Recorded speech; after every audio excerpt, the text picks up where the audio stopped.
할렐루야, 주님의 영광이 충만한 목요일입니다. 오늘 하루도 우리 주 예수 그리스도의 은혜와 하나님의 사랑이 할렐루야 모든 지체 가운데 함께 말씀을 나누는 모든 성도 가운데 충만히 임하길 우리 주 예수 그리스도의 이름으로 축원드립니다. 12월 10일 목요일 아침 예배 성삼위 하나님께 올려드립니다.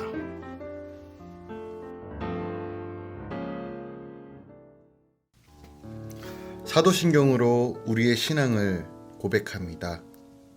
전능하사 천지를 만드신 하나님 아버지를 내가 믿사오며 그 외아들 우리 주 예수 그리스도를 믿사오니 이는 성령으로 잉태하사 동정녀 마리아에게 나시고 본디오 빌라도에게 고난을 받으사 십자가에 못 박혀 죽으시고 장사한 지 사흘 만에 죽은 자 가운데서 다시 살아나시며 하늘에 오르사 전능하신 하나님 우편에 앉아 계시다가 저리로서 산자와 죽은 자를 심판하러 오시리라. 성령을 믿사오며 거룩한 공예와 성도가 서로 교통하는 것과 죄를 사하여 주신 것과 몸이 다시 사는 것과 영원히 사는 것을 믿사옵나이다. 아멘. 오늘 하나님의 말씀은 역대상 24장 1절부터 31절까지입니다. 역대상 24장 1절부터 31절까지입니다. 오늘은 1절부터 5절까지만 함께 묵상하길 원합니다. 하나님 말씀을 받습니다. 아론 자손의 계열들이 이러하니라. 아론의 아들들은 나답과 아비후와 엘리아살과 이다말이라. 나답과 아비후가 그들의 아버지보다 먼저 죽고 그들에게 아들이 없으므로 엘리아살과 이다말이 제사장의 직분을 행하였더라. 다윗이 엘르아살의 자손 사독과 이다말의 자손 아히멜렉과 더불어 그들을 나누어 각각 그 섬기는 직무를 맡겼는데 엘르아살의 자손 중에 우두머리가 이다말의 자손보다 많으므로 나눈 것이 이러하니 엘르아살의 자손의 우두머리가 16명이요 이다말의 자손은 그 조상들의 가문을 따라 8명이라. 이에 제비 뽑아 피차에 차등이 없이 나누었으니 이는 성전의 일을 다스리는 자와 하나님의 일을 다스리는 자가 엘르아살의 자손 중에도 있고 이다말의 자손 중에도 있음이라. 아멘. 하나님의 말씀입니다. 오늘 본문은 제비 뽑아 정한 제사장의 24반열에 대하여 기록하고 있습니다. 그런데 오늘 본문에 기록된 레위인의 24반열은 이미 역대상 23장 6절부터 23절에 언급된 바 있습니다. 즉 반복해서 다시 기록한 것입니다. 23장과 차이점이 있다면 그핫 계열 중 헤브론 자손을 제외한 나머지 레위인의 족장들의 경우 본문에서 그 아들들까지 언급되고 있다는 것입니다. 이는 아마도 레위인의 24반열이 적어도 한 세대 이상은 그대로 유지되었음을 보여주기 위함일 것입니다. 또한 오늘 본문에서 23장 7절부터 11절에 언급된 바 있는 게르손 계열의 10반열이 빠져 있습니다. 먼저 1절부터 4절은 다윗의 아론의 아들 중 엘르아살의 자손 사독과 이다말의 자손 아히멜렉을 중심으로 아론 자손을 24반열로 나누어 제사장 직무를 수행하게 하되 인구 비례에 따라 엘르아살 계열이 16반열을 이다말 계열이 8반열을 차지하였음을 기록하고 있습니다. 다윗 시대에는 엘르아살의 자손 사독과 이다말 자손 아히멜렉 이 두 사람이 대제사장 역할을 감당했습니다. 다윗은 제사장들의 계열을 나눌 때 사독과 아비멜렉의 도움을 받았습니다. 그 이유는 제사장 가문의 계보에 관한 이 두 사람이 가장 정확히 알고 있기 때문입니다. 다윗은 이들의 전문성을 활용하여 여러 이권으로 문제가 일어날 수 있는 일을 공평히 다룹니다. 본문에서도 알 수 있듯이 하나님은 누구에게나 각각의 은사를 주셨습니다. 그 은사와 전문성이 어우러져 그리스도의 몸이 세워지는 것입니다. 본문을 통해 우리도 생각해 볼 것은 나에게 주신 은사를 발견하고 그 은사로 공동체를 섬기는 것이 나의 분량대로 누리는 하나님의 축복이라는 사실을 기억해야 합니다. 5절부터 19절은 제비로 뽑힌 24반열의 제사장의 명단을 기록하고 있습니다. 엘리아살의 가문의 대표 16명과 이다말 가문의 대표 8명은 각각 여호와의 성전에 들어가서 하나님이 명하신 규례대로 제사장의 직무를 수행합니다. 이들이 행한 규례의 출처는 바로 이스라엘의 하나님 여호와였습니다. 제사장은 하나님의 명하신 규례를 따라 행해야 했는데 작은 규례라도 어긴다면 하나님의 진노를 받아야 했습니다. 대표적으로 오늘 본문 2절에 나답과 아비후는 하나님께 다른 불을 드렸기에 죽고 맙니다. 하나님이 명하신 규례대로 행하는 것은 내가 가진 옳고 그름의 잣대가 아닌 하나님의 말씀의 기준으로 행한다는 뜻을 담고 있습니다. 그러므로 우리는 늘 내가 말하고 행동하고 선택하는 모든 것이 하는 말씀대로 이루어지는지를 늘 점검하며 세상의 기준과 잣대를 의식하여 행하는 것이 아니라 늘 기도하며 성령의 도우심 가운데 나아가야 한다는 것을 본문이 다시 한번 우리에게 말씀하고 있습니다. 20절부터 31절은 제사장을 도와 성전에서 봉사할 레위인의 24반열을 기록하고 있습니다. 장자의 가문이든 막내 동생의 가문이든 공평하게 제비를 뽑았다는 것은 레위인들로 소홀히 여기지 않고 모두에게 동일한 기회를 주었다는 뜻을 담고 있습니다. 역대기 저자가 레위인 명단을 자세히 기록하고 계보를 정리한 것은 포로기 이후 공동체가 형성하는 데 매우 중요하기 때문이었습니다. 역대기 저자는 레위인 각각의 명단을 기록함으로써 이들 모두가 하나님의 일에 중요한 구성원임을 드러내고자 했습니다.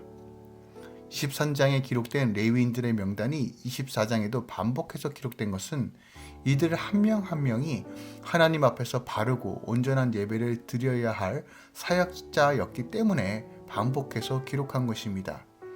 오늘 본문의 말씀을 통해서 오늘 하루 우리가 적용해야 할 말씀이 무엇이 있을까요? 하나님을 섬기는 것은 전적으로 하나님의 방법으로 해야 한다는 사실을 우리에게 말씀하고 있습니다. 2절에 나답과 아비후를 다시 한번 묵상하기 원합니다. 나답과 아비후는 아론의 장남과 차남으로서 모두 그 아비 아론과 함께 제사장 직분을 수행하였습니다. 그렇다면 그들이 그 아비보다 일찍 죽은 이유가 무엇일까요? 레위기 10장 1절에서 2절에 기록되어 있는데 그들이 제사장으로서 하나님의 방법이 아닌 그릇된 방법으로 다른 불을 하나님께 드려서 그들이 심판받았다라고 기록되어 있어요. 그들은 성소에서 분향하면서 하나님께서 명하시지 않는 다른 불을 담아 분향하였습니다. 여기서 다른 불이란 하나님의 성막과는 상관없는 불을 가리킵니다. 레위기 16장 12절에서 13절을 보면 제사장들을 위한 속죄제를 드릴 때 향료를 취하여 그곳에 번제단의 불과 향을 채워 성소 안으로 가지고 들어가서 여호와 앞에 분향하라고 규정하고 있습니다. 그래서 성경에 명시되어 있진 않지만 하나님께 분향할 때 사용하는 불은 반드시 번제단에서 취해야 했습니다.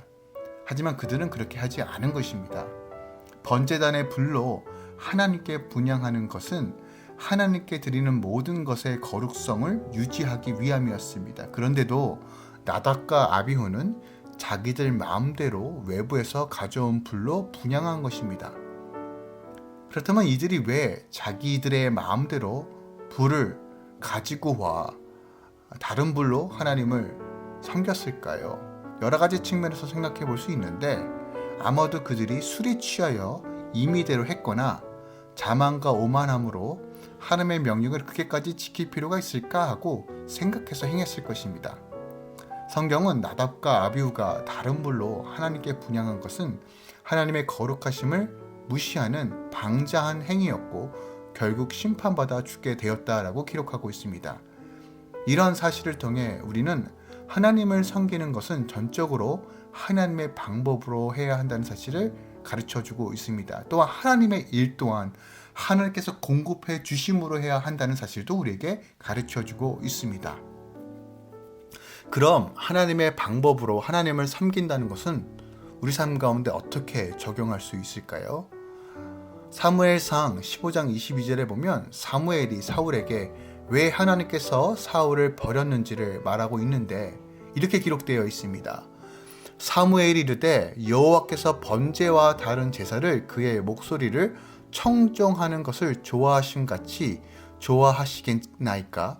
순종이 제사보다 낫고 듣는 것이 순양의 기름보다 낫습니다 라고 말합니다. 즉 하나님의 말씀을 임의적으로 해석하지 말고 성령의 감동을 해석하고 순종하는 것이 바로 하나님의 방법으로 하나님을 섬기는 방법이라고 가르치고 있습니다.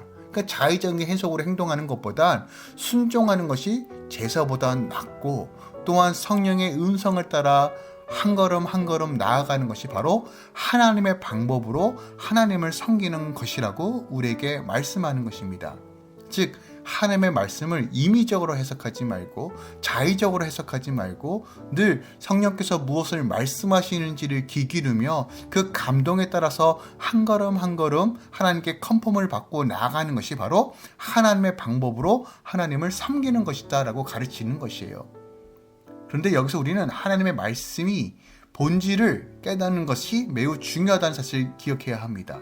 만약에 하나님께서 그 뜻이 무엇인지, 그 말씀하시는 의도가 무엇인지 모른 채 그저 행하기만 하면 우리는 바리새인들처럼 말씀을 변질시킬 수 있습니다. 그래서 하나님의 방법으로 하나님을 섬기는 것은 말씀의 내 삶의 기준이요 성령의 음성을 따라 행하는 것입니다. 그런데 하나님께서는 이 가이드라인을 우리에게 주셨어요. 어떤 가이드라인입니까? 하나님을 사랑하고 내 몸같이 나를 사랑하는 것이 내 이웃을 사랑하는 것이 바로 말씀의 기준이라고 말씀하고 있어요. 그러니까 내 기준, 내 유익과 내 만족을 위한 삶이 아니라 정말 내 마음과 뜻을 다해 하나님을 사랑하는 것처럼 내 이웃을 사랑하는 것이 바로 하나님의 말씀을 기준으로 하여 하나님을 섬기는 것이다 라고 말하는 것이에요. 내 의와 내 목적과 내 성취를 위해서 행하는 것이 아닌 오직 은혜의 빚진 자로서 감격과 감사함으로 말씀에 순종하며 나가는 것, 또한 하나님께서 세워주신 질서를 따라 서로 섬기며 믿음으로 걸어가는 삶이 바로 하나님의 방법으로 하나님을 섬기는 것이다 라고 말하는 것이에요. 우리는 여전히 연약하고 혹은 무지하여 나답과 아비후처럼 실수할 수 있습니다. 하지만 우리 주 예수 그리스도를 의지하여 성령의 감동을 따라 행하면 우리는 하나님의 방식으로 하나님을 섬길 수 있습니다. 그리고 이렇게 섬기는 것이 하나님의 복과 은혜가 안에 거하는 유일한 길이라는 사실도 우리는 기억해야 합니다. 그러므로 말씀을 더 가까이 하시고 또 주님께서 원하시는 방식이 무엇인지를 묻고 또 성령의 음성을 따라 행하며 겸손히 주님을 바라보는 삶을 살 때 우리는 하나님의 방식으로 하나님을 섬길 수 있으며 그런 자들에게 하나님께서 더 많은 것들을 맡겨주시며 은혜 주신다는 사실을 기억하며 오늘도 주님의 도우심을 구합니다. 주님의 지혜를 구합니다. 주님의 방식으로 섬길 수 있도록 주님께서 허락하여 주시고 선하게 인도해 달라고 간구하시며 오늘 하루도 주님께 집중하는 삶 사시길 우리 주 예수 그리스도의 이름으로 부탁드립니다. 오늘 우리의 삶 가운데 역사하신 하나님을 기대하며 소망하며 다시 한번 하나님께 영광 올려드리시길 우리 주 예수 그리스도의 이름으로 축원드립니다. 기도하겠습니다. 사랑하는 주님, 오직 하나님의 방법으로만 하나님을 섬길 수 있다는 이 진리를 다시 한번 우리의 삶 가운데 적용해 봅니다. 우리가 무지하여서 내 방식으로 하나님을 섬기지 않도록 주님 우리에게 지혜를 허락해 주시고 성령 하나님 말씀하여 주시옵소서. 겸손히 하나님을 바라보며 공의와 의를 행하며 주의 나라를 위해 사용될 수 있도록 주님 우리를 붙들어 주시옵소서. 오늘 하루도 주님께 맡겨드립니다. 하나님의 신령한 보호하심과 은혜로 충만하게 채워주시고 우리를 붙들어 주시옵소서. 이제는 우리 주 예수 그리스도의 은혜와 우리 하나님 아버지의 놀라우신 사랑과 성령님의 내주교통 충만 역사하심이 오늘도 주님을 바라보며 주의 방식으로 주님을 섬기기 위해서 다시 한번 결단하고 바라보는 모든 주의 자녀들의 삶 가운데 이제로부터 영원까지 함께 있을지어다. 아멘.